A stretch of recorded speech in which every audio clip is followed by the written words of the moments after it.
आप लोगों के सामने आप लोगों से मुखातिब होकर चंद बातें रखना चाहता हूं। ऐसा नहीं है कि आप लोग मुझे पहचानते नहीं है, मुझे जानते नहीं।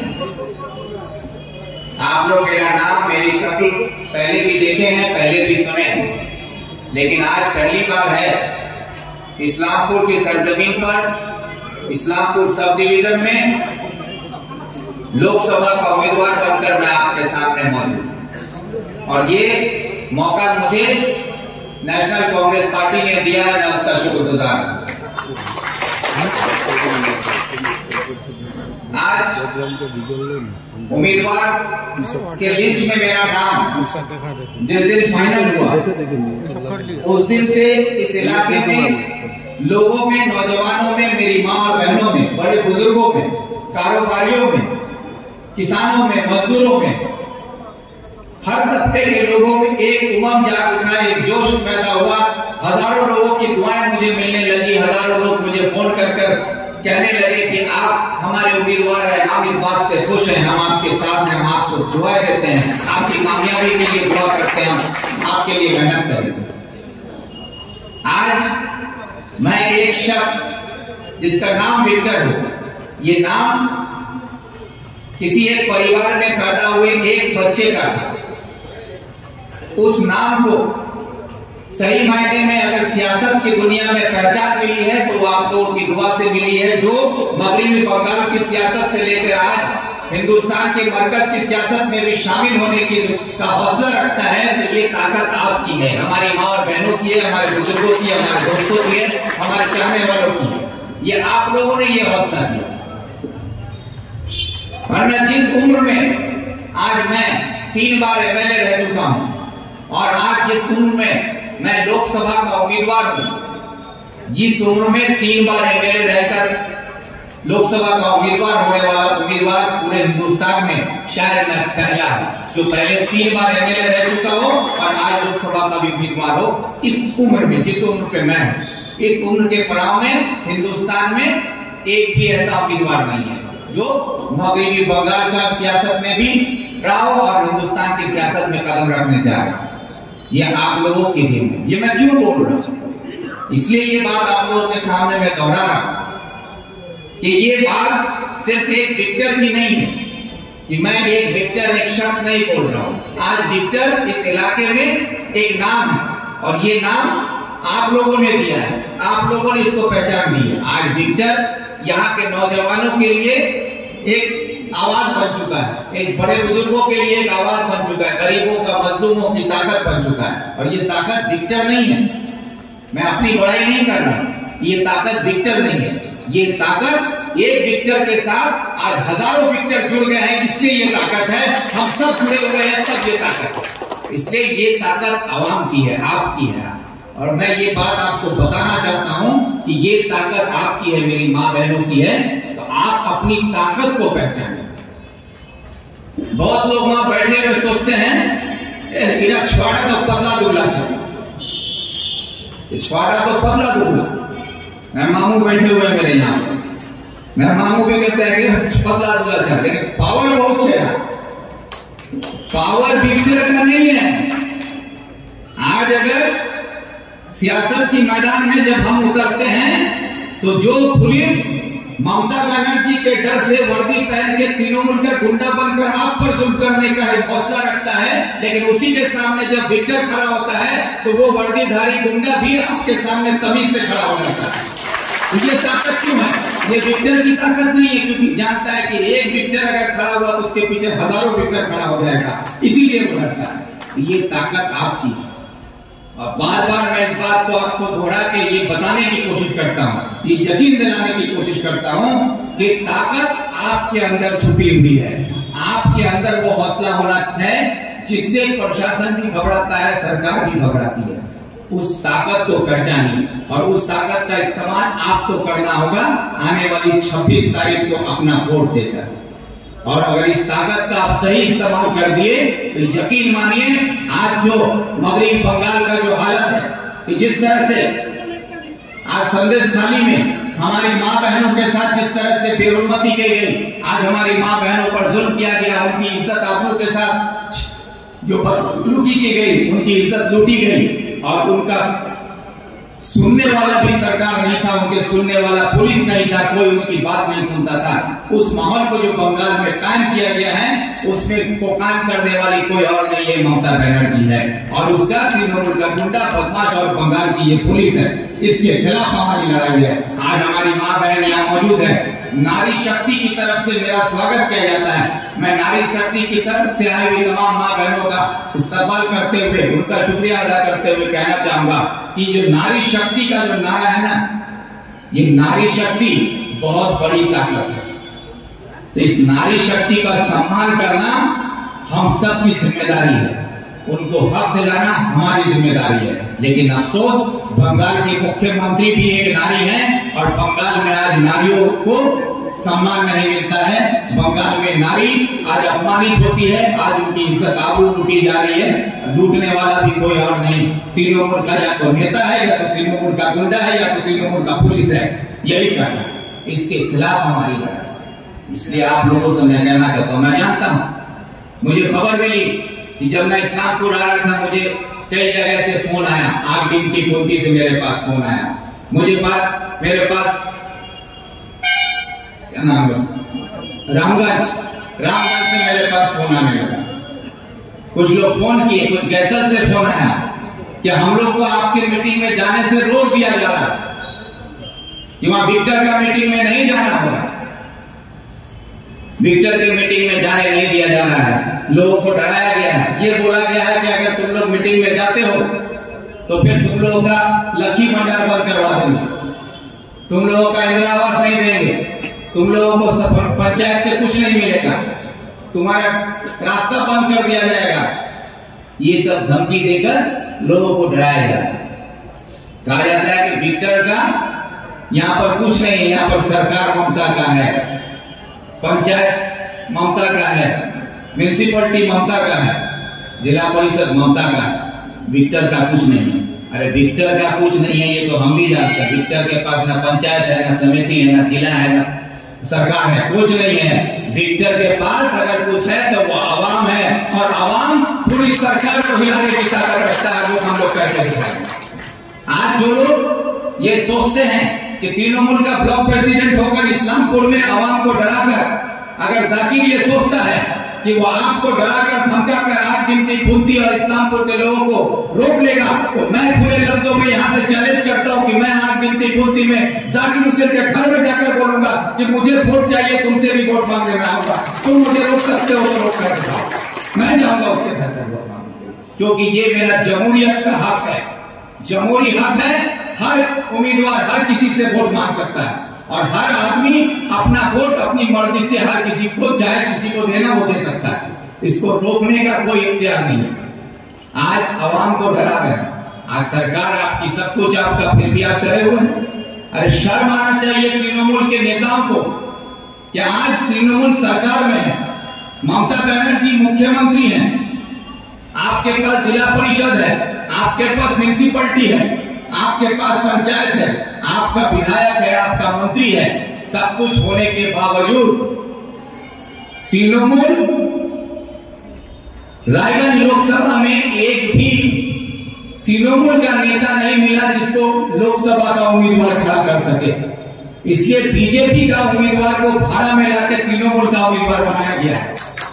आज ये लोग कन्हैया लाल अग्रवाल जी हो, चाहे गुलाम रब्बानी साहब हो, चाहे करीम चौधरी साहब हो, या और भी जो लोग इस इलाके में तृणमूल के नेता कहलाते हैं, उन सबको शर्म आनी चाहिए अपने आप को नेता मानते हुए, नेता कहते हुए, क्योंकि आपकी पार्टी, आपकी नेत्री ने आपको नेता माना ही नहीं कि आप लोकसभा में खड़े हो सकते हैं। आपको इस लायक समझा ही नहीं आपकी पार्टी ने, इसलिए बीजेपी के लोगों को लाकर आपको टीएमसी में खड़ा करना पड़ा।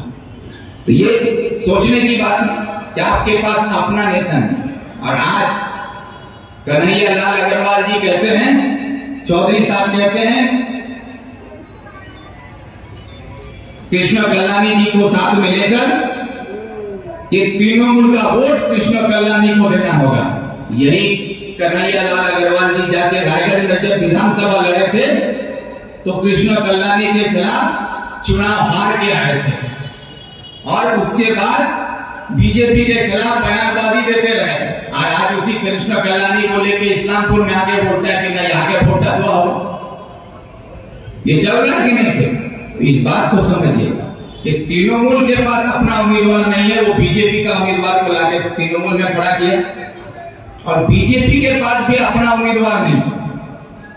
बीजेपी तृणमूल का कलियागंज में जो म्युनिसिपैलिटी के प्रेसिडेंट चेयरमैन थे कार्तिक पॉल, उनको लाके बीजेपी से टिकट दिया है।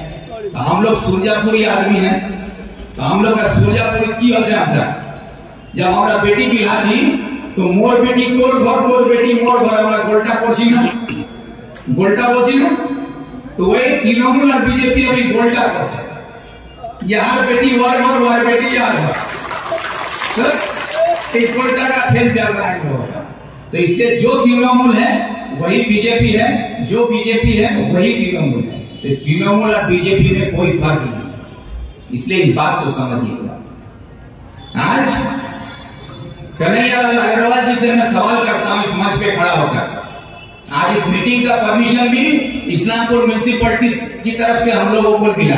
मैं म्युनिसिपैलिटी के चेयरमैन के हैसियत से कन्हैयालाल जी से सवाल करता हूं, आप तृणमूल के जिला प्रेसिडेंट हैं, आप यहां से तृणमूल का लीडरशिप देते हैं, आप म्युनिसिपैलिटी के चेयरमैन हैं, आपका सरकार है, आपकी मुख्यमंत्री है, फिर भी आज इस्लामपुर में एक ही कॉलेज है, उसमें 12,000 से ज्यादा स्टूडेंट है।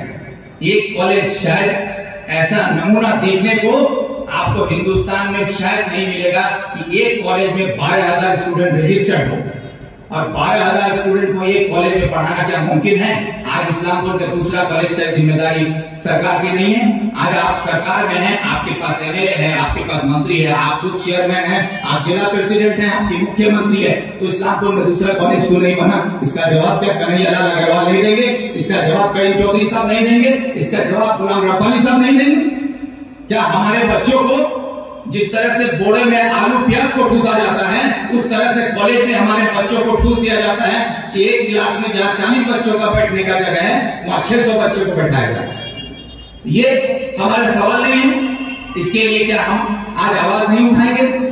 आज मैं सवाल करता हूं कन्हैयालाल अग्रवाल से, बतौर म्युनिसिपैलिटी चेयरमैन, आपने इस्लामपुर में क्लबों को तोड़ने का काम किया। यहाँ पर जो नौजवान पीडब्ल्यूडी पर अपना छोटा सा क्लब बनाकर काम करते थे, समाज सेवा करते थे, लोगों की खिदमत करने का काम करते थे, नौजवान इकट्ठा होकर खेल कूद से जुड़े हुए थे, आज उन नौजवानों को आपने सड़क पर लाकर खड़ा कर दिया, उनका क्लब को तोड़ दिया गया। क्या कहकर कि रास्ता को चौड़ा किया जाएगा, पीडब्ल्यूडी को खाली किया जाएगा।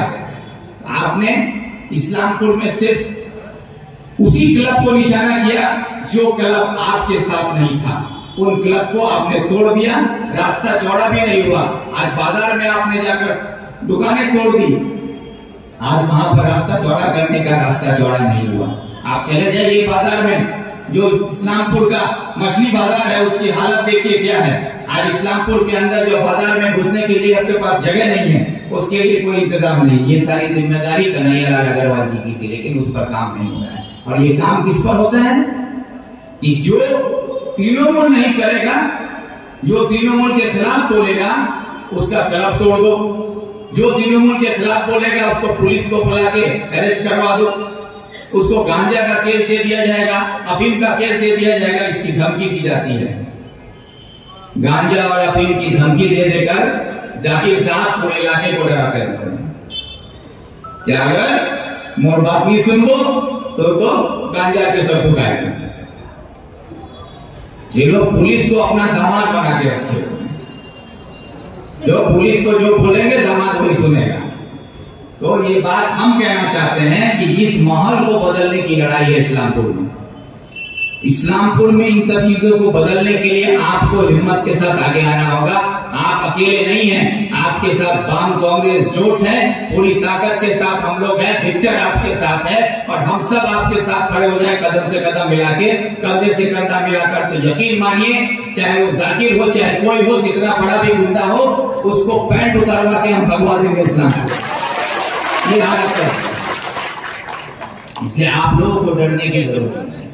आज जो चाय बागान की जमीनों को कब्जा करके हराम की कमाई खाकर आज इस्लामपुर में अपने दादागिरी कर रहा है, जो गरीबों की जमीन को हड़प के रखता है, क्या ये हक इंसाफ करने की जिम्मेदारी तृणमूल की नहीं है? जो आज सैकड़ों एकड़ जमीन गरीबों का हड़प कर चाय बागान के नाम पर चंद गुंडों के हवाले देकर आज पैसे की लूट मचाई हुई है, गरीबों को रास्ते पर लाके खड़ा कर दिया है। इसका इंसाफ करने के लिए क्या कन्हैया लाल अग्रवाल जिम्मेदार नहीं है? लेकिन कन्हैया लाल जी उसके लिए नहीं बोलेंगे, ममता बनर्जी उसके लिए नहीं बोलेगी, उसके लिए करीम चौधरी साहब नहीं बोलेंगे। जब करीम चौधरी साहब तृणमूल में नहीं थे तो देखे थे हम लोग पट्टी बांध के घूमते थे, हम छोटे थे उस वक्त, हम छोटे थे। मैंने देखा है कि करीम चौधरी साहब सर पे पट्टी बांध के घूमते थे, बोलते थे जब तक चाय बनाकर मजदूरों को उसका हक नहीं मिलेगा, जमींदारों को जमीन नहीं मिलेगा, हम तब तक पट्टी नहीं खोलेंगे। बुद्धदेव भट्टाचार्य वामफ्रंट के मुख्यमंत्री थे, उन्होंने उनसे रिक्वेस्ट करके पट्टी खुलवाया था कि आपको इंसाफ मिलेगा, उसके बाद पट्टी खोलेगा। लेकिन आज आपकी सरकार है, ममता बनर्जी आपकी मुख्यमंत्री है, आज भी जमीन पर कब्जा माफियाओं का है, आज भी गरीब को उसका हक नहीं मिला है, आज भी मजदूर को उसका हक नहीं मिला है, जमींदारों को जमीन नहीं मिली है। तो करीम चौधरी साहब आज कमर में पट्टा बांध के क्यों नहीं घूम रहे हैं? ये मेरा सवाल है। आज क्यों नहीं आप आवाज उठा रहे हैं? जो कि सरकार आपकी है, ममता बनर्जी आपकी है, आप इसीलिए आज खामोश बने हुए। आप सिर्फ अपने आप को विद्रोही एमएलए का घोषणा करके गोल घर में बैठे रहते हैं। गोल घर में बैठ के विद्रोह नहीं होगा, विद्रोह करना है तो रास्ते पे आना होगा, विद्रोह करना है तो सड़क पे उतरना होगा। ये विद्रोह का नाटक करके आवाम को बेवकूफ और नहीं बना सकते। ये विद्रोह का नाटक चलाकर आपने जो नाटक किया है, उस नाटक को इस्लामपुर वासियों ने देखा है कि जब आपको ममता बनर्जी ने बेइज्जत करके एडमिनिस्ट्रेशन मीटिंग से रायगंज में निकाल दिया था, उसके बाद आपने अपना आंसू बार कर इस्लामपुर वासियों से ये कहा था कि मेरी बेइज्जती हुई है, मुझे बेइज्जत किया गया है, दीदी को हम इतना प्यार करते हैं और दीदी ने मेरे साथ ये सलूक किया। मीडिया में रोते रोते आपने कहा है, इसका गवाह आज हम सब हैं। लेकिन आज आपके साथ हमने हमदर्दी दिखाई, आपके लिए हम लोगों ने आवाज उठाई थी। हम लोगों ने कहा था कि करीम चौधरी साहब हमारे इलाके के सबसे सीनियर मोस्ट लीडर हैं, मुख्तलिफ पार्टी में हो सकते हैं, उनका सियासी पार्टी परचम अलग हो सकता है, लेकिन वो इस इलाके के रहनुमा हैं और हम सब उनकी इज्जत करते हैं। उनकी बेइज्जती मतलब इस्लामपुर की बेइज्जती है, हमने ये भी कहा था।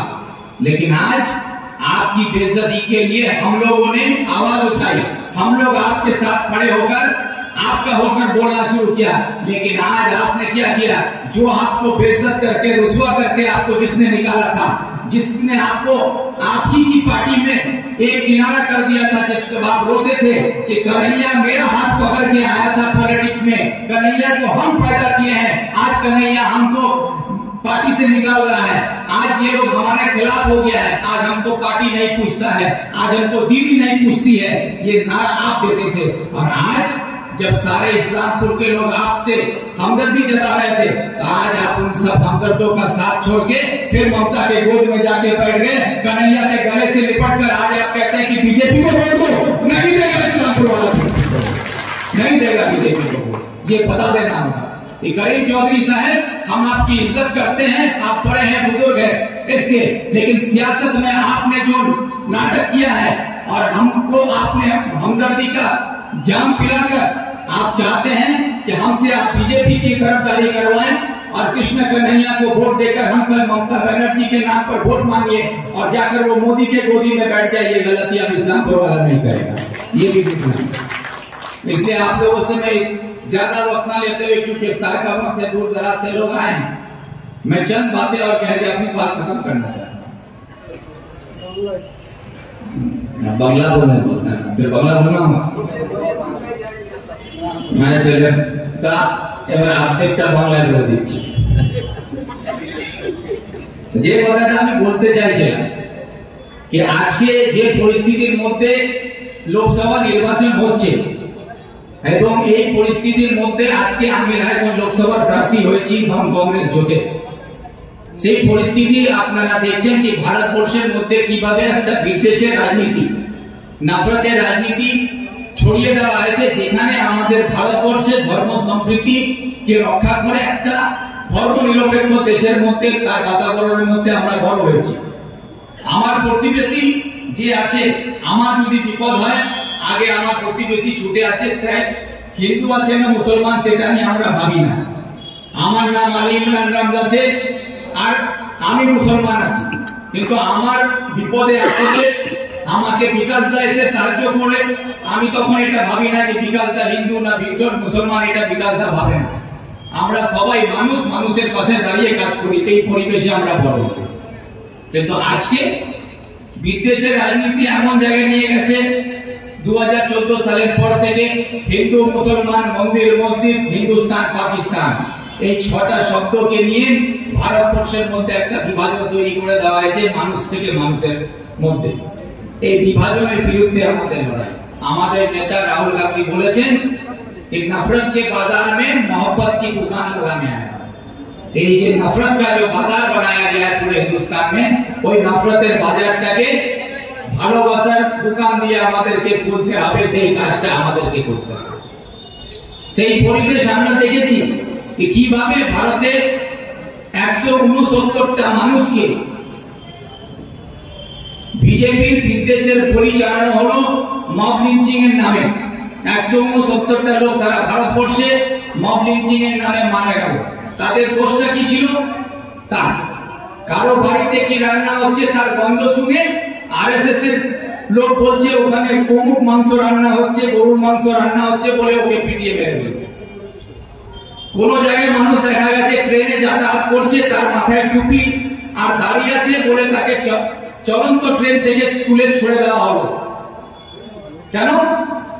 আমরা ওই দিন ভুলে যাইনি যখন মব লিঞ্চিং এর মধ্যে মারা গেছে আমাদের উত্তরবঙ্গের মালদাতে আশরাফুল রফিকুল নাম ছিল, শফিকুল, সে তাকে মব লিঞ্চিং এ পিটিয়ে মেরে দাও, তার ডেড বডি যখন এখানে এসছে তখন আমরা হাহাকার পড়ে গেছে।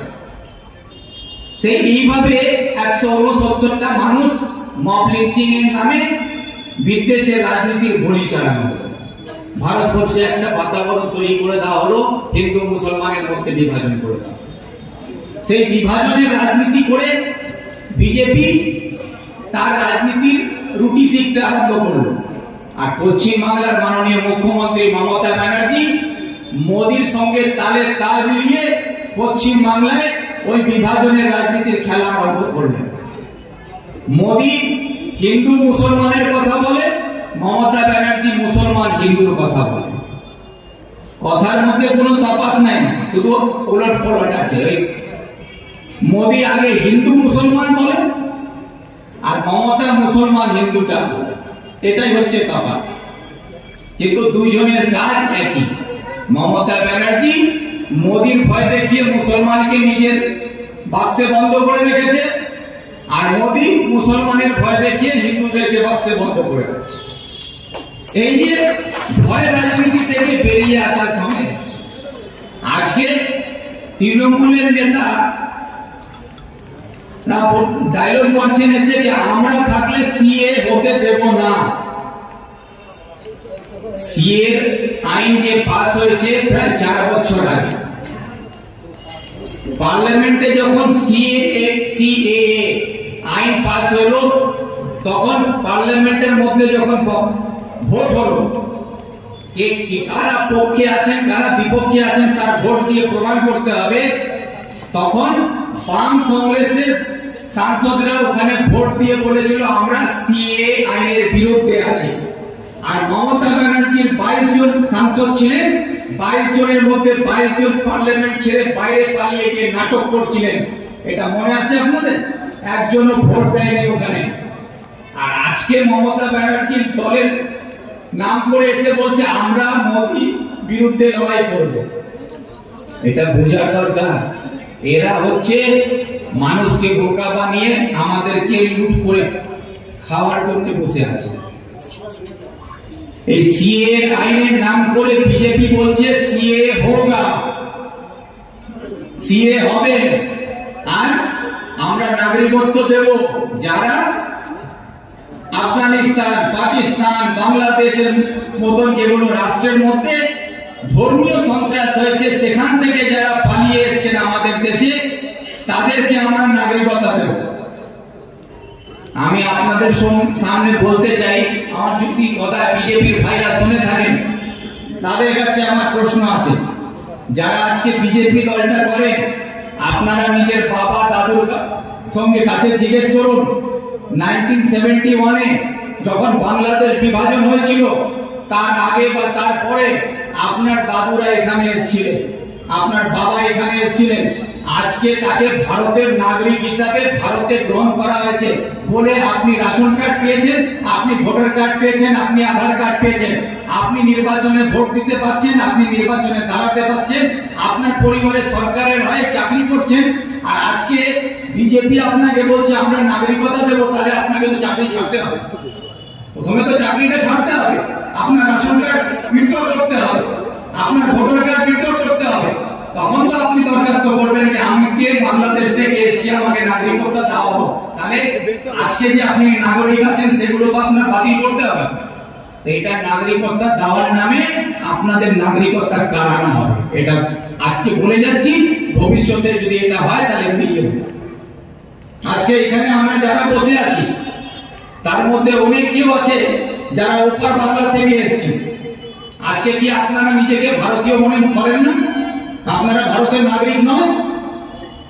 আজকে আপনারা সরকারের চাকরি করছেন, সরকারের সমস্ত সুবিধা পাচ্ছেন, রেশন কার্ড পাচ্ছেন, ভোটার কার্ড পাচ্ছেন, আপনার ছেলেমেয়েরা এরা চাকরি করছে সরকারের, তাহলে আপনারা ভারতের নাগরিক নয়? তাহলে এটা বোকা বানানো হচ্ছে। আর একদিকে কি বলছে, এই সিএ হলে মুসলমানদেরকে নাকি দেশ থেকে তাড়াবে, এই জন্য মুসলমানদেরকে বাঁচতে গেলে মমতার সঙ্গে থাকতে হবে, এই কথা বলছেন। তো ভাই আপনারা নিজে একটু ভেবে দেখুন, আমাদেরকে মোদী যদি তারাই কোথায় দাঁড়াবে? ভারতবর্ষে জনসংখ্যা হচ্ছে আজকে প্রায় 140 কোটির উপরে, তার মধ্যে মুসলিমদের সংখ্যা আছে প্রায় 50 কোটি। 50 কোটি মুসলমান আছে দেশে। মোদী আমাদেরকে তাড়াবার কথা বলছে, মুসলমান দাঁড়িয়ে ধরে নিলাম আমি ভিক্টরকে তাড়াবো, কোথায় তাড়াবে? আফগানিস্তান, পাকিস্তান, বাংলাদেশ, এই তিনটে জায়গায় তাড়াবে বলছে পাকিস্তান ভেজ দেবে।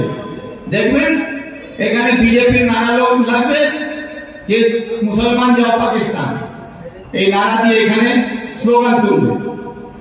তো আপনারা ভাবুন যে আমাদের 50 কোটির দেশ মুসলমানের যেখানে আছে, আমরা ভারতবর্ষে আমাদেরকে বলা হয় মাইনরিটি। আমি বলছি যে আমরা নিজেকে মাইনরিটি ভাবি বলে মাইনরিটি ভাব বলা হয়। আমরা হচ্ছি ভারতবর্ষের তৃতীয় বড় শক্তি, दूसरा सबसे बड़ा ताकत हम लोग हैं देश का। हम लोगों को माइनॉरिटी का नाम देके सियासत किया जाता है। अगर हिंदुस्तान का बड़ा ताकत वो है तो दूसरा ताकत हिंदुस्तान का मुसलमान है, इस बात को समझना हो। तो जो कहता है कि हमको पाकिस्तान भेज देगा, अरे भाई पाकिस्तान का आबादी है 15 करोड़ और हमारा आबादी है 50 करोड़। अगर 50 करोड़ आदमी पाकिस्तान घुस जाएंगे तो वहां पर इमरान खान और प्रधानमंत्री नहीं बनेगा, अली इमरान खान वहां का प्रधानमंत्री बनेगा, इस बात को समझिएगा। तो क्या पाकिस्तान चाहेगा कि हिंदुस्तान का 50 करोड़ मुसलमान को लाके अली इमरान खान को प्रधानमंत्री बनाएगा? चाहेगा? बांग्लादेश चाहेगा? अफगानिस्तान चाहेगा? कोई नहीं चाहेगा। और मोदी जो बोलता है कि हम निकाल देंगे, अमित शाह बोलता है, तो ये याद रखिए कि मोदी अमित शाह के बाप की भी ताकत नहीं है कि हिंदुस्तान से एक मुसलमान को निकाल के दिखा सके। डरने की जरूरत नहीं है। मैं सिर्फ यहाँ इस मंच पे नहीं बोल रहा हूं, अगर आप लोगों की दुआ, आप लोगों का साथ और आशीर्वाद मिला तो मैं यकीन के साथ कहता हूं कि पार्लियामेंट के अंदर भी मोदी की आंख में आंख डाल के उसके 56 इंच के छाती के सामने भी यही बात करके छोड़ने को चाहूंगा कि मैं हिंदुस्तान का मुसलमान हूं, और एक हिंदुस्तान का मुसलमान जो देश में है वो उसको पूरा हक मिला हुआ है देश के संविधान से कि वो अपना मजहब अपने तरीके से मनाएगा। उसको रोकने के लिए हिंदुस्तान की कोई कानून नहीं है, आपका कोई इख्तियार नहीं। आज हिंदू भाइयों को डराया जाता है मुसलमान के नाम पर, मुसलमानों को हिंदू के नाम पर। ये सिर्फ हम लोगों को बेवकूफ बनाया जा रहा है। मैं आपसे कहना चाहता हूं कि हमारे जो हिंदू भाइयों हैं আপনাদের সামনে আজকে জয় শ্রীরামের স্লোগান দেওয়া হয়, রাম রাজ্যের কথা বলা হয়। আমি একজন মুসলমান হয়ে বলছি, আমি শ্রীরাম যাকে ভগবান মানা হয়, মর্যাদা দেওয়া হয়েছে হিন্দু ধর্মে, তাকে ভগবান বলে সবাই পুজো করেন, শ্রদ্ধা করেন। আমি ওনার ইতিহাস রামায়ণ পড়েছি। রামায়ণে যে রাম রাজ্যের কথা বলা আছে, যদি সেই রাম রাজ্য প্রকৃতভাবে ভারতবর্ষে লাগু হয়, তাহলে আমি একজন মুসলমান বলছি কোন মুসলমানের কোনো আপত্তি থাকবে না। কেন রাম রাজ্যে বলা আছে কারোর সঙ্গে কোন রকম ভাবে কোন অত্যাচার, কোন অন্যায় অবিচার হবে না। সবাইকে সম্মানের সঙ্গে সবাইকে মানুষের মর্যাদা দিয়ে রাখা হবে। সেখানে কোন রকম ভাবে মানুষের উপরে কোনো অন্যায় অত্যাচার, নারীদের উপরে কোনো অন্যায় অত্যাচার হবে না, অবিচার হবে না। এটা হচ্ছে রাম রাজ্য। সেই যদি राम राज्य प्रकृत है, कौन मुसलमान है जिसको एतराज होगा? भाई हम पूछते हैं, हम मुसलमान हो गए, हम मुसलमानों से पूछते हैं क्या अगर ये इंसाफ हो कि किसी के साथ किसी भी तरह का कोई नाइंसाफी नहीं होगा, किसी के साथ कोई बदसलूकी नहीं होगा, आपको आपका हक मिलेगा, आपको पूरी आजादी रहेगी, आपको इंसाफ मिलेगा, तो कौन से मुसलमान को एतराज होगा? कोई मुसलमान को एतराज नहीं। लेकिन राम के नाम पर जो राजनीति हो रहा है उससे हमको एतराज है। राम के नाम पर जो सियासत हो रहा है उससे हमको एतराज है। जय श्री राम का नारा लगाकर आज के नौजवानों को गुमराह किया जा रहा है। क्यों? क्योंकि आज का जो हमारा नौजवान है, ये चाहे वो हिंदू हो, चाहे वो मुसलमान हो, चाहे वो सिख हो, चाहे वो ईसाई हो, आज हम अपने धर्म, अपने मजहब को नहीं जानते, जिसकी वजह से कोई भी पाखंडी आकर खड़ा होकर हमको धर्म का ज्ञान देता है और हम उसके बहकावे में आ जाते हैं। इसलिए मैं ये कहता हूं कि आप चाहे हिंदू हो, चाहे आप मुसलमान हो, चाहे आप किसी भी मजहब के मानने वाले हो, आप अपने बच्चों को अपने धर्म का ज्ञान जरूर दीजिए। अपने बच्चों को अपने धर्म का ज्ञान दीजिए। अगर आपका बच्चा आपका धर्म को जान जाएगा तो वो किसी के कहने पर कभी अधर्म का काम नहीं करेगा। इस बात को समझो, क्योंकि कोई भी धर्म आपको गलत करना नहीं सिखाता है।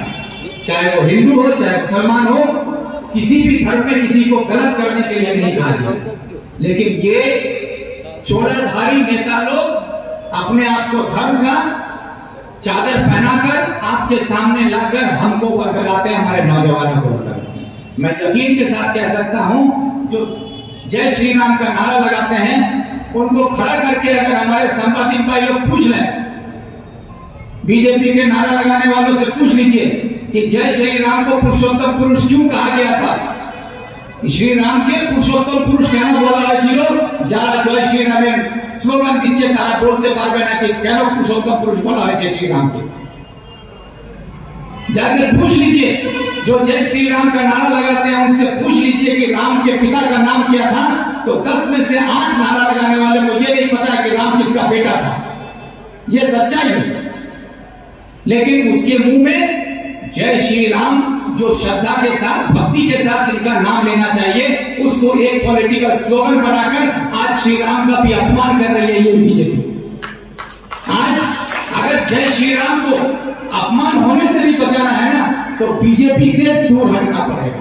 अगर हिंदू भी चाहता है कि अपने भगवान को अपमानित होने से बचाना चाहता है, श्री राम को जो अपमान किया जा रहा है उनका सम्मान को बचाना चाहते हैं, तो ये बीजेपी का हाथ छोड़कर आपको कांग्रेस के साथ आना पड़ेगा। ये नारा ये मैं कहना चाहता हूं। इसलिए मैं आप लोगों से कहता हूं कि मैं ज्यादा वक्त नहीं लेता हूं, क्योंकि अफ्तार का भी वक्त हो जाएगा, आप लोग जाएंगे। सिर्फ मैं चंद बातें और रखते हुए आपसे अपील करता हूं कि मैं सियासत में किसी से कमजोर नहीं हूं। सियासत में मैं किसी से कमजोर नहीं हूं, चाहे मैं अकेला ही क्यों ना खड़ा हूं, लेकिन मैं लड़ने से कभी पीछे नहीं हटा हूं। ना मैं झुका हूं, ना मैं टूटा हूं, ना मैं रुका हूं। मैं हमेशा आगे बढ़ता गया हूं और इसका मिसाल आपको देखने को मिला है। लेकिन आज वाम कांग्रेस जोड़ के उम्मीदवार के तौर पर मैं आपकी मोहब्बत, आपकी दुआओं की वजह से मैं यहां उम्मीदवार करके खड़ा हूं। मैं किसी से कमजोर नहीं हूं, लेकिन मेरे खिलाफ जो लोग खड़े हैं, टीएमसी और बीजेपी, जिसको बांग्ला में আমরা বলি রাঘব বোয়াল, এই দুটো হচ্ছে রাঘব বোয়াল। এই রাঘব বোয়াল কেন বলছি, এরা অর্থের দিক থেকে আমাদের কাছ থেকে অনেক বড় বোয়াল। রাজনীতিতে তাদের কোনো স্থান নেই, তারা রাজনীতিতে মাঠে দাঁড়ালে আমার সঙ্গে দাঁড়াতে পারবেন, জনসমর্থন নিয়ে যদি দাঁড়াতে হয় আমার পাশে দাঁড়াতে পারবেন না, মানুষের আশীর্বাদ ভালোবাসা নিয়ে দাঁড়াতে হয় আমার পাশে দাঁড়াতে পারবেন না। তারা শুধু টাকার বিনিময়ে রাজনীতিতে ভাবছে টাকা দিয়ে আমরা সব কিনে নেব। সেই জায়গাটাই হচ্ছে আমার অসুবিধা। তাই আমি, ওরা বলছে ওদের পোস্টার ব্যানার নাকি ট্রাকে ট্রাকে চলে আসছে, কোম্পানিতে ওদের পোস্টার ব্যানার তৈরি হচ্ছে, ওদের পোস্টারের সঙ্গে আমার পোস্টার লড়াই হবে না, পারবো না। ওদের ঝান্ডার সঙ্গে আমার ঝান্ডার লড়াই হবে না, পারবো না। ওদের ওয়াল রাইটিং এর সঙ্গে আমার ওয়াল রাইটিং এর লড়াই হবে না, আমি পারবো না। যেখানে ওদের 100টা থাকবে হয়তো আমার 30টা থাকবে, যেখানে ওদের 100টা ওয়াল রাইটিং হবে আমার হয়তো 30টা হবে। এই আমার শক্তি আপনারা, আমার ওয়াল রাইটিং, আমার পোস্টার, আমার ব্যানার হচ্ছে জনগণ, আপনারাই আমার পোস্টার, আমার ব্যানার। তাই আমি আপনাদের কাছে আপনাদের প্রার্থী হিসাবে একটা আপিল করছি, আশা করি আপনারা দুহাত তুলে আমাকে সমর্থন করবেন, আমার সাহস তাকে আরো, ভরসাটাকে আরো শক্তিশালী করবেন। আপনারা সবাই নিজের নিজের চেষ্টা চালিয়ে যাচ্ছেন কি ভিক্টরকে ভোট দিয়ে জিতাতে হবে, ভিক্টরকে প্রার্থী হয়েছে ওকে যে কোনো পার্লামেন্টে পাঠাতে হবে, আশীর্বাদ আপনারা করছেন। আমার জন্য চা দোকানে হাটে বাজারে আপনারা প্রচার করতে গিয়ে 2-4-500 হাজার টাকা খরচও করছেন। যেদিন আমি কলকাতা থেকে এসেছি, আমাকে রায়গঞ্জ থেকে নিয়ে আসার জন্য প্রায় 550-র উপরে 4 চাকা গাড়ি নিয়ে আপনারা নিজে নিজেই চলে গেছেন। আমি কাউকে একটা টাকা দিইনি, কোনো 1 লিটার তেলও দিইনি, আপনারা সবাই ওখানে গিয়ে আমাকে নিয়ে এসেছেন। আর এই গাড়ির মিছিল থেকে তৃণমূল বিজেপির নেতাদের দম আটকে গেছে, ওরা ভাবতে পারছে না এত গাড়ি কি করে গেল। আমাকে তৃণমূলের এক নেতা জিজ্ঞেস করছে তুমি কত টাকা দিয়েছো, আমার কাছে টাকাই নেই, আমি দেবো কথা দেবো। মানুষের ভালোবাসায় মানুষ নিজে গেছে, তো তৃণমূলের নেতা বলছে এটা কিন্তু নজিরবিহীন ঘটনা, আমরা টাকা দিয়েও পাচ্ছি না, তোমরা বিনা টাকায় পাচ্ছ। তো এই যে ভালোবাসা আপনাদের আছে, এই ভালোবাসার বিনিময়ে আমি লড়াই করে আপনাদের পাশে দাঁড়িয়ে আছি। আজকে যারা প্রার্থী হচ্ছেন তারা হচ্ছেন দলের প্রার্থী, কেউ বিজেপির প্রার্থী, কেউ তৃণমূলের প্রার্থী, কেউ সরকারের পক্ষের লোক, কেউ বিপক্ষের লোক। আমি আপনাদের কাছে বাম কংগ্রেস জোটের পক্ষ থেকে আমি জনগণের প্রার্থী হয়ে দাঁড়িয়েছি, আপনাদের প্রার্থী হয়ে। আমি জনগণের কথা বলে, জনগণের মধ্যে থেকে লড়াই করে আজকে রাজনীতিতে যে অবস্থানে আমি দাঁড়িয়ে আছি, সে আশীর্বাদটা হচ্ছে আপনাদের। সেই আপনাদের কাছে আমি একটা আবেদন রাখছি যে আমার পোস্টার কম আছে, কিন্তু আমার পোস্টার আপনারাই আছেন। আপনাদের কাছে আমি আপিল করছি যে আপনারা আমার পোস্টার লাগিয়ে, আমার ছবি দিয়ে আপনারা নিজের ছবি লাগিয়ে দিন, আর হাত চিহ্নে ভোট দিন বলে একটা ব্যানার আপনারা তৈরি করে দিন। আপনাদের কে করবেন হাত চিহ্নে করুন, সবাই ব্যানার তৈরি করে দেবেন একটা করে।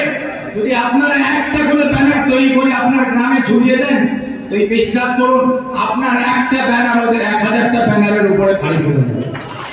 তার কারণটা হচ্ছে কি, যে আপনার ছবি যখন ওখানে দেখবেন, যে ভিক্টরের ছবির সঙ্গে একটা গ্রামের ভাই ছবি আছে, একটা গ্রামে ভিক্টরের ছবির সঙ্গে একটা দাদুর ছবি আছে, একটা মায়ের ছবি আছে, একটা কাকুর ছবি আছে, একটা বাবার ছবি আছে।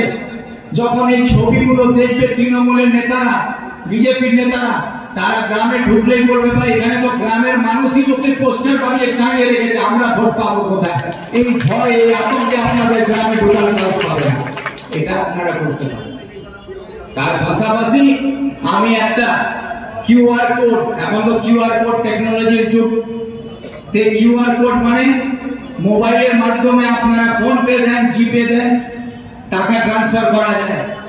সেখানে আমি আমার হোয়াটসঅ্যাপের মধ্যে দিয়ে, ফেসবুকের মধ্যে দিয়ে একটা কিউআর কোড দিয়ে আমি আবেদন করেছি। কেন করেছি? যেহেতু আপনারা জানেন এই বিজেপির সরকার, কংগ্রেস যাতে লড়াই না করতে পারে, প্রচার না করতে পারে, কংগ্রেসের নেতারা যাতে ঘুরতে না পারে, ঝান্ডা পোস্টার ব্যানার পৌঁছাতে না পারে, তার জন্য আজকে কংগ্রেসের সমস্ত ব্যাংক অ্যাকাউন্টকে ফ্রিজ করে দেওয়া হয়েছে। ব্যাংক অ্যাকাউন্ট ফ্রিজ হয়ে গেছে, ব্যাংক থেকে টাকা বের করা যাবে না, যাতে পোস্টার ব্যানার পৌঁছাতে না পারে ক্যান্ডিডেটদের কাছে। তাই এই চক্রান্ত করেছে বিজেপি। তাই জনগণের প্রতিনিধি হিসাবে আমি জনগণের কাছে হাত পেতে নিচ্ছি কি আপনাদের জন্য লড়াই করতে এসেছি। আপনার 2 টাকা, আপনার 50 টাকা, আপনার 100 টাকা যেটাই আপনি দেবেন, সেটা আপনার এলাকার উন্নয়নের জন্য, আপনার উপরে আপদ আসলে বিপদ আসলে আপনার শক্তি হিসাবে আমরা দাঁড়িয়ে পড়ব, আপনার তাকত হিসাবে আমরা কাজ করব, আপনার অধিকার পাইয়ে দেওয়ার জন্য আমরা লড়াই করব। সেই কিউআর কোডে মোবাইলের মাধ্যমে আপনাদের যেটা খুশি সেই সহযোগিতা আপনারা করবেন, এই আবেদনটা আপনাদের কাছে রাখছি। কি আপনারা করবেন? জনগণের কাছে আমি বলছি, আমার কোনো দাবি নাই, আপনার খুশিতে আপনারা দেবেন। সবাই হাত তুলে বলছেন তো? এই আপনাদের এই ভালোবাসার প্রতি আস্থা রেখে আজকে আমার এই কর্মী সভা যে আমি আশা নিয়ে ইসলামপুর থেকে যাব যে আজকে থেকে আপনারা গ্রামে গঞ্জে আপনাদের প্রচার প্রসার আপনারা আরম্ভ করে দিয়ে এবং মা বোনদের কাছে সকলের কাছে পৌঁছাবেন যে 5টা ন্যায়ের কথা রাহুল গান্ধী বলেছেন।